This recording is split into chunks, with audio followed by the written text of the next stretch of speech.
Welcome to Iron Island This, a podcast series where we talk to Irish people from different walks of life as they reflect on their own journeys. Join me, Russell McDermott, as we explore the many aspects of Irishness and what it means to each of our guests through life's ups and downs. Eamon Carr, welcome to Iron Island This, or should I say, pleased to meet you. Yeah, or happy to meet. Happy to meet you. I tell you what, I'm delighted to be here. Every day's a milestone now, you know. I think for all of us, trust me. So first question always starts with, have you been to the Iron Islands? I've been to one Iron Island, and it's to my shame, you know, and I'll tell you exactly what happened, and only the once, as they say. Yeah. Paul Drury was editor of the Evening Herald, and he called me in one day. Paul had a second home over in Inverness, and so he said, right, he said, I want you to go over to the Iron Islands. I said, what? And to do a story. And I said, but sure, you know, the Gaelic is not great, you know, not going to flourish. So he said, no, it doesn't matter. He said, the story was that the Inisheer was losing its priest. And so they had a church and the parishioners wouldn't have a priest. So anyway, I had to go and do a story. With great trepidation.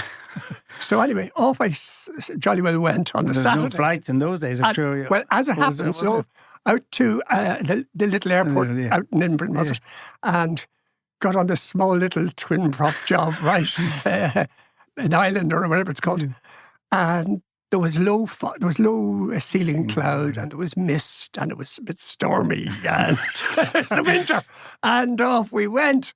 And I was in this with an elderly man, two passengers. One was a woman, and one was an elderly man. And behind me there was a fridge or a washing machine, and because this did everything, you see. So anyway, I'd be a nervous flyer at the best of times. So anyway, up we go, up, down to the bumpity bump, and up into the air, and then buffeted around, you see, by strong winds. And I'm thinking, well, this obviously works because they do this every day. But I had a sort of shocking suspicion that I was on the sort of a Buddy Holly run, you know.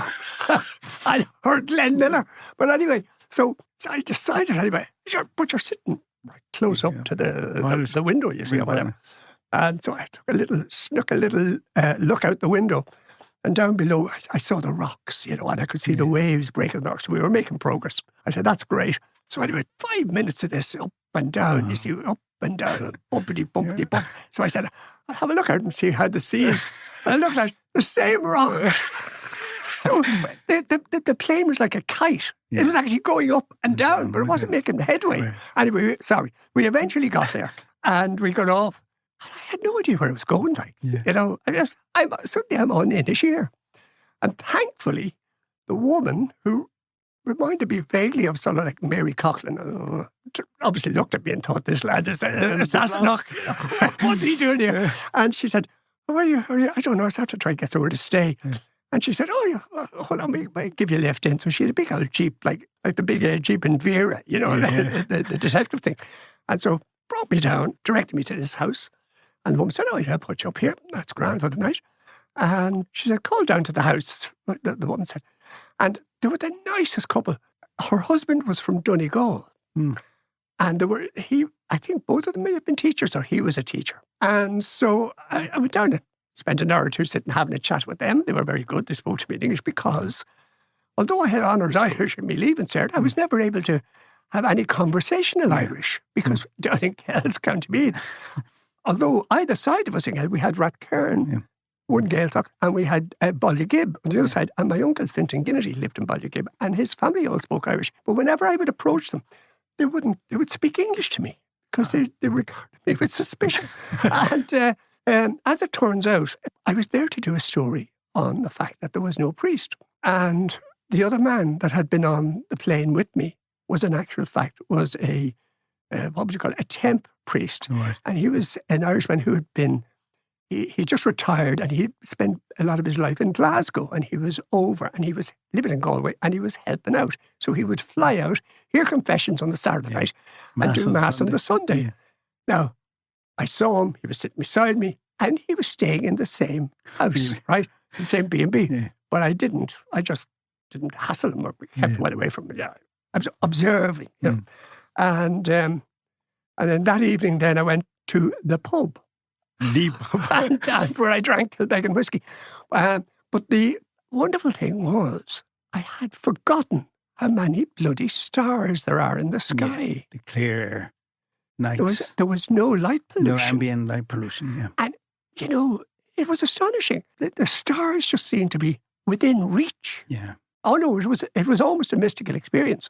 Well, the Kilbeggan might have had something to do with it too. I was going to say. But as it turns out, but it reminded me of years ago when I used to go to Andros or Sifnos or one of those Greek islands. And it was always like that. Again, no ambient lighting, and the stars were down on top of you. And you sort of understood the importance of the skies at night to our forefathers. And then the following morning, after Mass, I dropped down to my friends, who's dreadful. I've actually forgotten their names, but they were really nice people. And we went out and kicked a bit of football because there's a pitch there. And it was wonderful. But the other thing was as well that I saw scenes I recognised, although I'd never been there before, like the harbour. Yeah. I had a drawing by Sean Keating of a boat in, and the local lads were loading turf, and there it was. And then I had a... But you didn't know at the time it was? Well, actually, sorry, no. In fact, I knew it was the Iron Islands, but this was site-specific. I was there then. Yeah. And also, Elizabeth Rivers is another artist who some of her work I collected. And I saw scenes that I knew, and I had a painting by her of done on Inisheer. So it's astonishing, a circular coincidence. But I was only there for 24 or 30 or 5 or 6 hours or something like that. But it was so memorable. Well, so you had a good day. If the weather's good there, it's a mystical place. The Sunday was gorgeous. Yeah. That was the thing. The Saturday night was my arrival was covered in cloud and fog and so on. But later that night, it cleared off and I could see the heavens. And then the following day was gorgeous. Fantastic, How was your flight back, okay? Less bumpy. So, no, but the weird thing is, we on the way back then, we made stops. So I would have actually touched down, right? Yeah. But we could see big wall of black cloud in the distance. And the pilot actually said, that's the storm coming in, and we were going to try and get in ahead of it. Yeah. So it was a race against time, but we landed without incident. Yeah, so it was fantastic. It was a glorious experience. Yeah. I'd be afraid, I've been there a couple of times. You'd be afraid to go back too many times in case you get the bad weather. I have that mythical notion in my head. Yeah, you get landlocked or whatever, Yeah. How do you describe yourself, Eamon? In your past, in the old days, remember you had to do that as a scripter of what your occupation is? I don't know. Because you have a few strings to your bow, literally. Excuse me, yeah. I would have been saying a journalist up until, during COVID. And now I think I say writer or sort of I'm still a member of the NUJ, actually. So, so I still sort of say journalist and journalist. And then I say, musician. and then if I'm prodded, I'll say art historian. And I'll leave it at that then. You don't say rock star, no? That never entered into it. I mean, baiting drums for a living. No, that was good crack. Is that an episode in your life?